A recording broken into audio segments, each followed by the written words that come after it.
Welcome back to This Day. Joining me now is Dr. Patrick Griffith with MemorialCare Saddleback Medical Center. Thank you for being here today. I know you're a busy, important man, so really appreciate you coming on set. Thank you for having me. Absolutely. So wanted to learn a little bit about you and your background. Why did you want to become a surgeon? It started at a very young age. It's a story that I don't talk about much, but really it started with Ben Casey. Probably a lot of people don't know that, but Ben Casey was a neurosurgeon that I really looked up to for multiple reasons. Had the integrity, compassion for what he did, and it was all the things that I aspired to. That was at 12 years old. So ever since I was 12, I knew I wanted to be a surgeon, and it wasn't until I was about 22 that I knew I wanted to do heart and lung surgery. Wow, that's incredible to know that at such a young age. Yeah. That's what you wanted to do. What would you say is most meaningful for you being a surgeon? You know, it's transitioned decade to decade, I would say. It started off that to do a great operation of seeing people come in with pain or whatever the issues were, and it transitioned and seeing them leave the hospital in exceptional condition as best as we could. I still have that focus, but in addition, I look at, well, how did they arrive at the hospital in this condition? So now I focus on and committed to how do we try to prevent people from having to come to the hospital. So there's 4 major things I always say, you'll hear it a lot, is just the way we eat, exercise, sleep, and meditate. Absolutely, and definitely well-rounded. I like that it's the whole, not just treating the issue or the problem, it's the whole holistic approach. Yeah. Yes. So why this specialty? Why did this speak to you that this is what you wanted to go into? You know, I look at different things. Some people will call it a job. I say it's a calling. Strong faith in God, and it was one that I knew as soon as I did it. There was a passion, a commitment that I had, and honestly, it came fairly easy, it seemed. The understanding. It's still hard work, but I've never been deterred. So I love it just from the different dynamics of what you're able to do. Yeah, I love that. And so now you've joined MemorialCare Heart and Vascular Institute at Saddleback. Yes. So tell me, what are you most excited about in working with them and partnering with them? Yeah, it's an organizational fit. It's a matter of what I'm seeing, or people have equal and probably even more passion in terms of what they do, as well as a collaborative spirit and really putting the patient first. So that's why I saw a big difference in terms of wanting to be here versus other areas. Okay. And one of the things about Saddleback is their innovation and their comprehensive cardiovascular care. You know, how do you become a leader in this field and continue to be a leader in this field? You know, leadership, most people think of as that it's one person that you can point to, but that's just it. It's not. It's a team. So it's a collaborative effort amongst many, making sure that they have a pointed vision. And I know that's what our CEO does. And we all talk about what are the different dynamics we can actually achieve to say that the patient is first in terms of not only just outcomes and quality, but also their experience. And so that is really what has made the difference. So leadership really is a big team effort. Definitely takes a village, right? Absolutely, absolutely. So for you specifically, why do patients come to you? So I do a myriad of operations.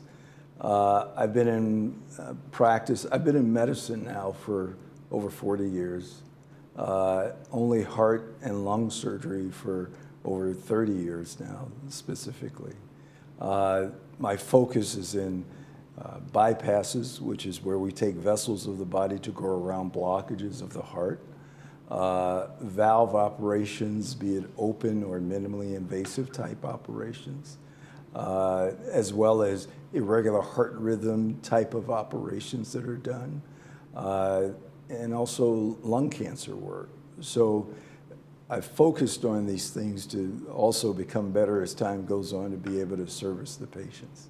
So Yeah. those are probably the areas that most patients see me for. It is unbelievable the things that can be done and treated these days. Yes, and continues to grow.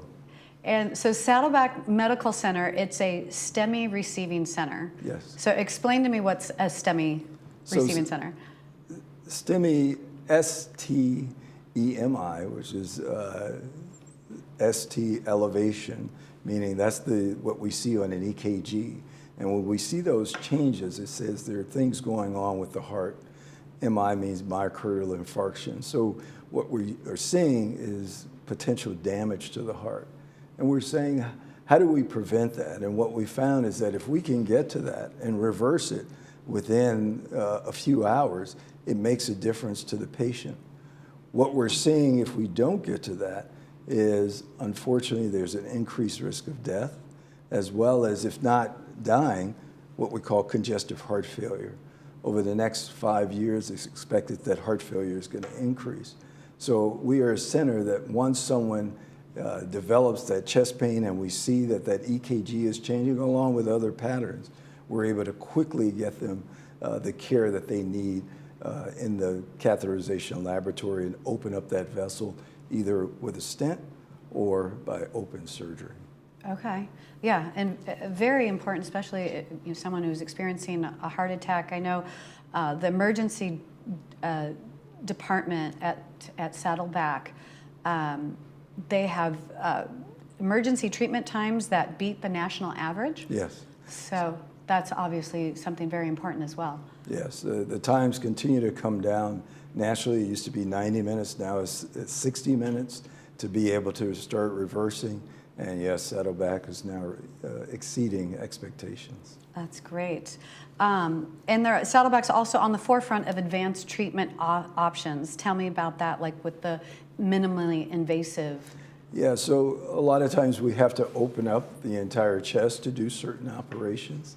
But now our teams have developed ways that for a valve, be it the aortic valve, mitral valve, or tricuspid valve, that we're able to go through small incisions that are probably about 2 inches in size and replace or repair these valves. So previously, like how and where were the incisions? The incision was in the middle of the chest, starting from the top of the breastbone down to the bottom. Wow. So, and now we usually either make a small incision on the side of the chest in different areas to approach the valve that we need to take care of.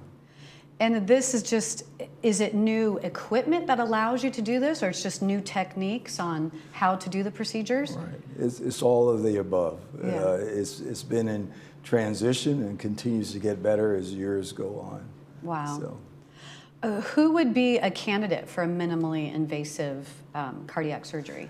Yeah, most people we will assess at the time, and honestly, you'll find that the majority of people may be, but the hesitation is if they have concomitant, meaning other disease at the same time. So if they need a bypass operation as well as a valve operation, they would not. But if they have isolated valve disease, then they would actually be a candidate. And those are things that we would assess at the time of seeing For them. each patient? Yes. Yeah, and so basically going back to how can you prevent this? What are the, healthy lifestyle, exercise? How do you know if, say, you're getting enough exercise? Like, I walk my dog every day. Is that Right. enough exercise? Well, again, like everything that we do, we have to in some way set a goal. I would almost say one should be satisfied, but really you shouldn't be satisfied with just reaching a certain level. The goal is always to try to continue to push yourself just a little bit more so that if you're walking 15 minutes a day, maybe it's time to do 20 minutes a day or 30 minutes a day. But when you say what is enough, it's again achieving a goal and vision and saying, what is it I really want to do? And once you do that, the path can be set. There's so many individualities about this that I could go on for a long time. I practice this myself. And the heart is a muscle, so the more you Absolutely. work it, the stronger it gets. Sometimes Absolutely. things will flatten out, and then you gotta up it up to Yes. continue to get good with it. So, okay, so and if anyone wants to make an appointment with you or get a hold of you, they can visit the website. Absolutely. And that is memorialcare.org/heart. Yes. Or they can give you a call at 949-268-4568. Yes. Best way to get a hold of you and make an appointment.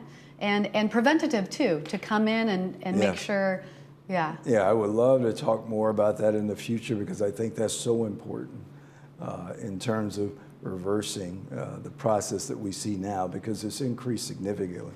So heart disease, the risk factors include high blood pressure, cholesterol issues, diabetes, family history, and smoking. Okay. Well, thank you very much for coming on today. It was a pleasure to meet you. Thank you very much, Bobby. It was a pleasure. All right. All right. Well, stay with us because we will have more of this day coming up right after this. No.